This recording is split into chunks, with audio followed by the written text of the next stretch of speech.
The year is 1914, and world tensions are higher than ever. Europe is a bomb waiting to explode. And the person to light it is the one and only Franz Ferdinand.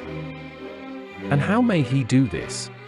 By taking a sweet, sweet ride through Bosnia and Herzegovina, where most of the population there pretty much hate him. Now personally me, a very smart individual, would have the common sense to not take that ride.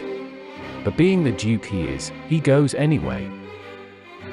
Now, as you would expect, homie took a wrong turn. And to absolutely no one's surprise, he got shot. And the Austrian government didn't really like this. And they suspected Serbia had something to do with this. So they sent a list of demands to the Serbian government. And Serbia refused to the demands. So then Austria-Hungary asked their best pal Germany if they should go to war with Serbia. And Germany gave the OK to go to war, causing Germany and Austria-Hungary to go to war with Serbia. Now you see the problem with this is that Serbia was allies with Russia. And Russia was allies with France. So France and Russia both declared war on Germany and Austria-Hungary. But Germany had a plan. The Schlieffen plan. The plan was to finish off France, then go east and invade Russia. There was just one flaw with this plan. Germany's border with France was very fortified.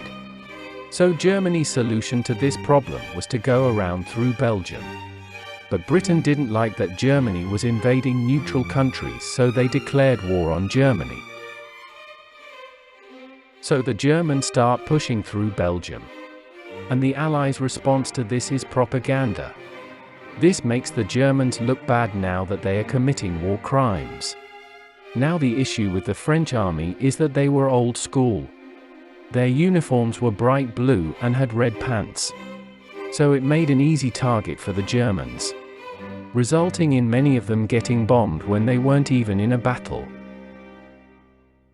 On the Eastern Front in Austria-Hungary, a man named Konrad von Hotzendorf is the chief of staff for Austria-Hungary.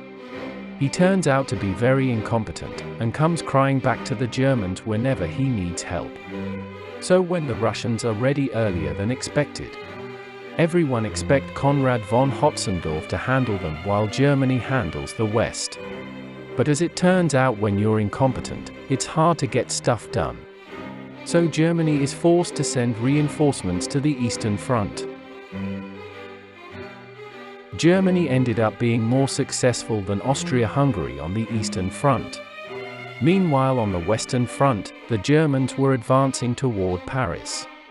The French commander-in-chief stopped the Germans from advancing any further by holding their positions.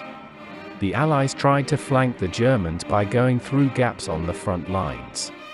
So the Germans prevent themselves from getting flanked by retreating and stretch the front lines all the way to the coast.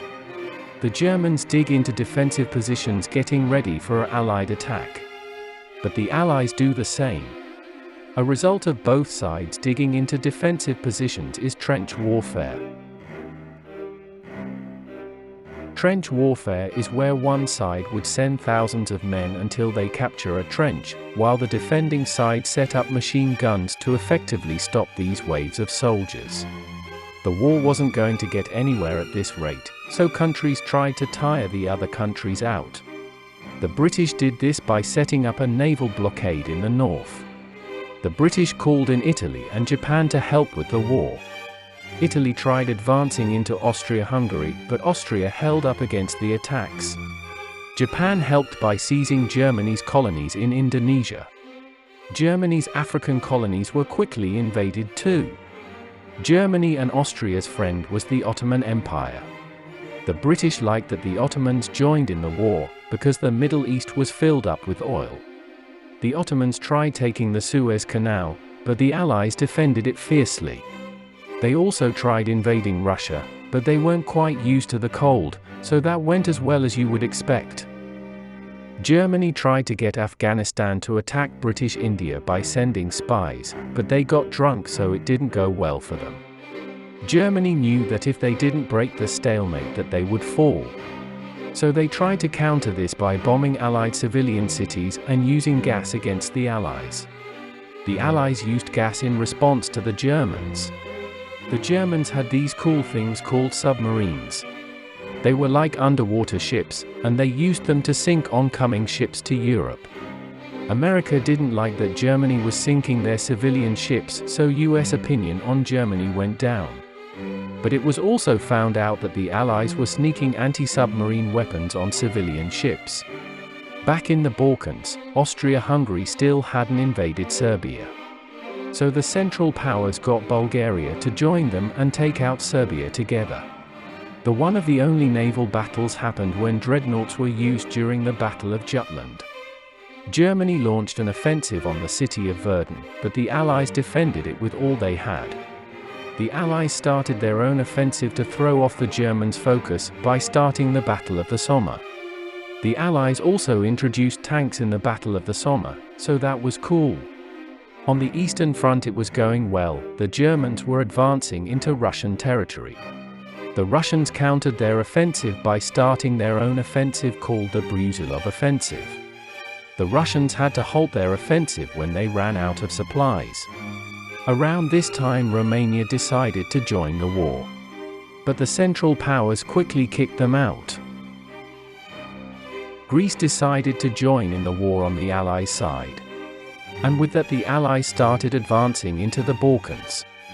Back in the Middle East, Russia was pushing into Ottoman territory. The Allies also launched a naval invasion in Mesopotamia. The year was 1917 and pretty much everyone wanted to end the war and mutinies were starting to break out in armies. Russia was the first to back out when the communists took over and pulled Russia out of the war while losing a ton of land. This was good for Germany since now they only had to focus on the West. But there was a problem for Germany. It looked like the United States was going to join in the war, and it was in incredible shape, especially since it had been getting rich by selling supplies to the Allies. Germany had a plan for this, to send a message to Mexico to tell them to attack the United States. But the British intercepted the message and showed it to the United States. And just like that, the United States declared war on Germany.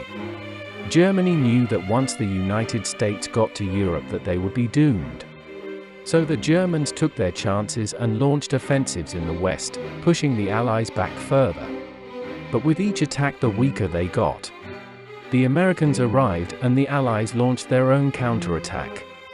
The Central Powers were losing on all fronts. Bulgaria surrendered first. Then the Ottomans. Then Austria-Hungary. And lastly Germany surrendered on November 11, 1918.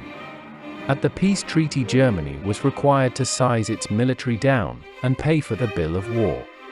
The world was finally at peace once again with the Great War leaving 17 million people dead.